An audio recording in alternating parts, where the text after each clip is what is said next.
نو شیطان بیا خپل شیطانی ښکارا کړله وې داسې کار دی چې تاسو یو عمل وکړئ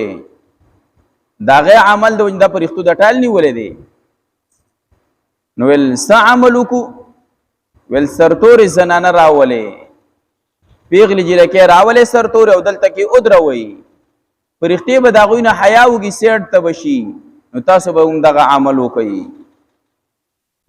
دا بې حیایي ده و چې دغه بې حیایي کله خوره کوي نو دا فرښتې به حیا وکړي نو د دې نه فرښتو له هم حیا ورځي نن سبا د معاشرې څه حالت دی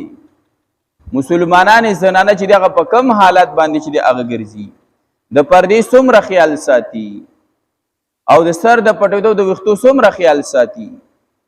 بازارونو کې روانې او داسې لوپټې په سر کې جیخته پکې ښکاري نو په دغه کې چې د زنانه په کور کې داسې چې د هغه ځای چې داسې لوپټه کې ورځي بیا بار پکې ګرځي څه صورت حال دی حالان کې د شریعت مسله هم دا ده چې زنانه خاص کر د غم خادولو لاړ شو داسې نرۍ لوپټې په سر کړي چې ویښته پکې ښکار دی کې مونځ نه کېږي د زنانه او دغه د میانو جالې چې دی په سر کړی او دغه کې مونځ ښکته او بره کېږي داسې ټایم پاس یې کوي هغه مات ګوډ مونځ یې هغه هم په دغه حالات باندې وکړي نو بېحیایي چې دا د الله جل شانه عذاب له دعوت ورکول دي حضرت عائشہ رضی الله عنها دوم د زلزلو په باره کې تپوس کړي زلزلې د الله عذابونه څه د وجې نه راځي و چې کله په معاشره کې کله بېحیایي شروع شي او دې تر ته څوک التفات او توجه نه کوي او دا څوک ګڼي نه چې دا بېحیایي ده نو وایي په دغه قوم باندې بیا عذابونه راتلل دا څه بعید او لرې نه ده زلزلو راتلل او دا مکانونه خښېدل په ځمکه کې نن سبا څه حال دا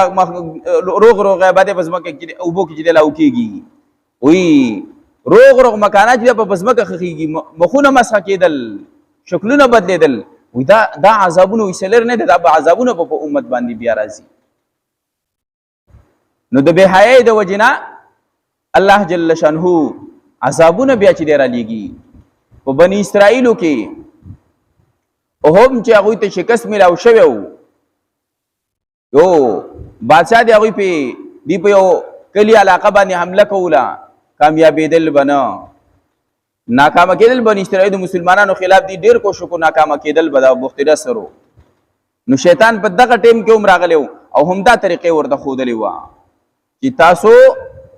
زنانه راولئ پیلې جینکۍ راولئ هغه چې دی د بېحیایۍ دپاره دې ته وردن نه کوي چې وګرځي